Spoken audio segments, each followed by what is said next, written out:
बिस्मिल्लाहिर्रहमानिर्रहीम। अस्सलामुअलैकुम। मेरा नाम तलहा शफीक अब्बासी है और मैं एरिड एग्रीकल्चर यूनिवर्सिटी रावलपिंडी का स्टूडेंट हूँ। मेरी आज की इस वीडियो का मकसद हमारी नौजवान नस्ल की ज़राअत से दूरी की वजूहात को बयान करना है और इसके साथ साथ इस बात को भी वाज़ेह करना है कि हमारी ज़राअत को नौजवान नस्ल की कितनी ज़्यादा ज़रूरत है।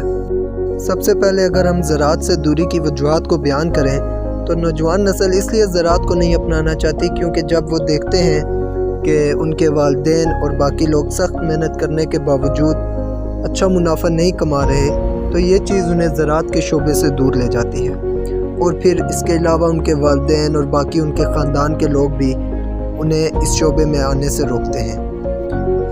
लेकिन अगर देखा जाए तो ज़राअत में बेहतरी इसी सूरत में मुमकिन है कि जब नौजवान नस्ल ज़राअत की तरफ मुतवज्जे होगी और ज़राअत के शोबे को अपनाएगी, क्योंकि नौजवान नस्ल की सोचने और समझने की सलाहियत ज़्यादा होती है।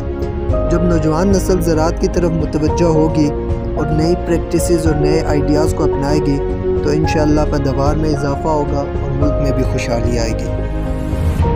इसके अलावा नौजवान इसलिए भी ज़राअत में नहीं आना चाहते क्योंकि वो समझते हैं कि ये कोई बहुत ज़्यादा मेहनत वाला काम है, लेकिन ये उनका गलत ख्याल बना हुआ है क्योंकि अब ज़राअत में बहुत ज़्यादा जिद्दत आ गई है और तरह तरह की नई मशीनरीज़ और ड्रोन्स यूज़ होते हैं ज़राअत में। इसलिए इस नई मशीनरी के तारुफ़ की वजह से इंसान को बहुत कम मेहनत करनी पड़ती है और अच्छा मुनाफा भी वो कमा सकता है।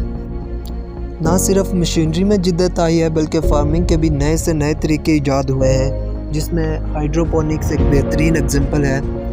हाइड्रोपोनिक्स में हम बगैर मिट्टी के सिर्फ पानी में चीज़ों को उगाते हैं। इसमें पानी भी बहुत कम इस्तेमाल होता है और इंसानी मेहनत भी बहुत कम इस्तेमाल होती है और पैदावार भी बहुत ज़्यादा होती है। हमारी नौजवान नस्ल की ज़राअत से दूरी की एक बहुत बड़ी वजह हमारा एजुकेशनल सिस्टम है, क्योंकि अगर देखा जाए तो मैट्रिक तक हम जब पढ़ते हैं तो हमें फ़िज़िक्स पढ़ाई जाती है, हमें केमिस्ट्री पढ़ाई जाती है, लेकिन हमें ज़राअत का कोई भी सब्जेक्ट नहीं पढ़ाया जाता।